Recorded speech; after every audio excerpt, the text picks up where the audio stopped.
আজি যি 9 তাৰিখে উজাতপনৰ যিখন ঘটনা, এই ঘটনাৰ তদন্ত কৰি আমিও আহিছোঁ অলপ চাবৰ কাৰণে। আমি অচি ছাৰৰ লগতো কথা পাতিলোঁ। আমি একচুৱেলি পুলিচ প্ৰশাসনৰ ওপৰত 100% আমাৰ এটা বিশ্বাস আছে, কিন্তু কথা হ'ল কি আজি 72টা ঘণ্টা পাৰ হৈ গৈছে।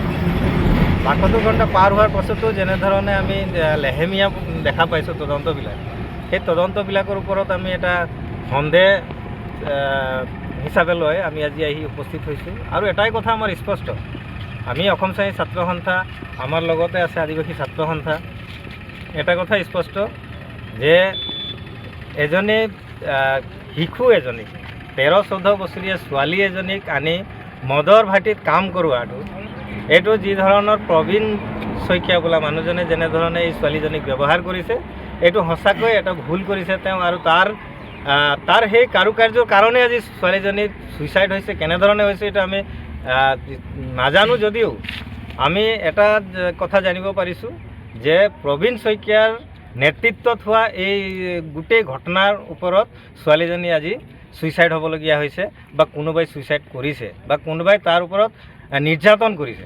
গতিকে স্পষ্ট কথা, অসম শ্ৰেণী ছাত্ৰ সন্থাৰ তৰফৰ পৰা আজি এই প্ৰবীণ শইকীয়াক শীঘ্ৰে কৰায়ত্ব কৰক। এতিয়া পৰ্যন্ত তেওঁ কাষ্টাডিত লোৱা নাই, অতি দুৰ্ভাগ্যজনক কথা। তেওঁৰ ওপৰত যি ধৰণে ইনকুৱাৰী চলিব লাগে, তেওঁৰ ওপৰত যেনেধৰণে তদন্ত চলিব লাগিছিল, এই তদন্ত আমি কিন্তু দেখা হোৱা নাই।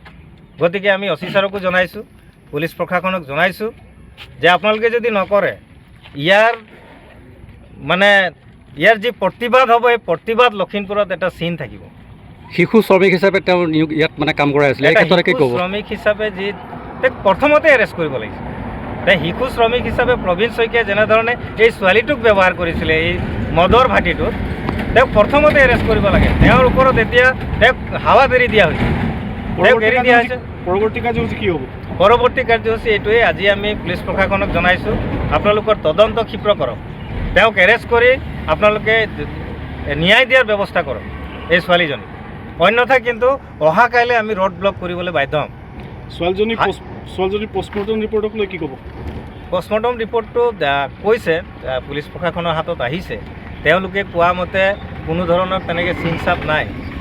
গতিকে আমি এটাই আশা কৰোঁ, যদিও পষ্টমৰ্টম ৰিপৰ্টত একো নোলায়, নিশ্চয় কিবা এটা হৈছে, কিবা এটাতো থাকিব পাৰে, কিবা এটা সন্দেহজনক কিবা এটা থাকিব পাৰে।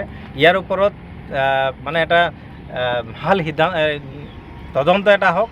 আৰু পুলিচ প্ৰশাসনক আমাৰ বিশ্বাস আছে, পুলিচ প্ৰশাসনে ছোৱালীজনীৰ ওপৰত ন্যায় দিব বুলি আমি আশা কৰিছোঁ। যোৱাকালি CWCৰ বিষয়া কৰ্মচাৰী আহিছিল, কি ক'লে? আপোনালোকৰ লগত কিবা তাৰ ইনফৰ্মেশ্যন আছে নেকি? আমি তেওঁলোকৰ লগত এতিয়ালৈকে আলোচনা হোৱা নাই। CWC আমি আজিও লগ ধৰাৰ কথা তেওঁলোকক আছে।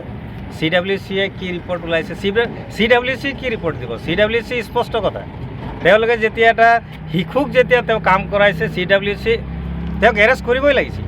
প্ৰবীণ শইকীয়াৰ নিচিনা এজন ব্যক্তিক CWCয়ে বৰ্তমান এৰেষ্ট কৰি ল'বই লাগিছিল। তেওঁলোকে আৰু কি তদন্ত কৰিব লাগে তাৰ ওপৰত? যেতিয়া এটা শিশুক যেতিয়া দোকানত কাম কৰাইছে, মদৰ ভাটিত কাম কৰাই আছে, তাত আৰু তদন্ত কৰিবলগীয়া তাৰ কথাই নাই। গতিকে তেওঁৰ মানসিকতা কেনেধৰণৰ প্ৰবীণ শইকীয়াৰ, সেই কথাটো স্পষ্ট ফুটি ওলাইছে।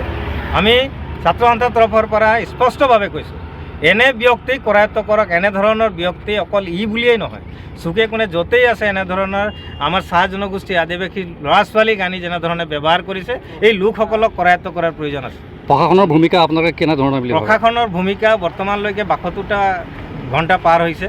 আমি যেনেধৰণে প্ৰশাসনৰ তদন্ত হ'ব লাগিছিলে আমি দেখা নাই। তাৰ কাৰণে আজি আমি আহিছোঁ, তাৰ কাৰণে তেওঁলোকক আমি জনাব আহিছোঁ যে আপোনালোকে ইয়াৰ ব্যৱস্থা লওক।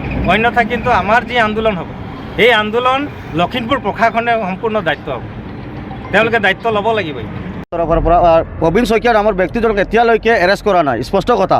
72 ঘণ্টা পাৰ হৈ যোৱাৰ পাছতো প্ৰশাসনে এতিয়ালৈকে এৰেষ্ট কৰা নাই। আৰু যদি কালি পৰ্যন্ত আজি ৰাতিলৈকে এৰেষ্ট নকৰে, কিন্তু কালি আমি নেশ্যনেল হাইৱে NH-15 আমি ব্লক কৰিম। এইটো দায় কিন্তু পুলিচ প্ৰশাসন হ'ব লখিমপুৰ আমাৰ, এইটো স্পষ্ট কথা। আৰু যিটো এইটো এতিয়ালৈকে যে তদন্ত চলাই আছোঁ বুলি কৈ আছে, আমাক কি তদন্ত চলাই আছে আমি যিমানটো আইনত জানো, আইন মতে এটা 14 বছৰ তলত এটা ছোৱালীক জবৰদস্তি কৰি তাত কাম কৰাই আছে। সেইটো স্পষ্ট কথা, চবেই জানিবলগীয়া কথা, সেইটো আইনো জানে।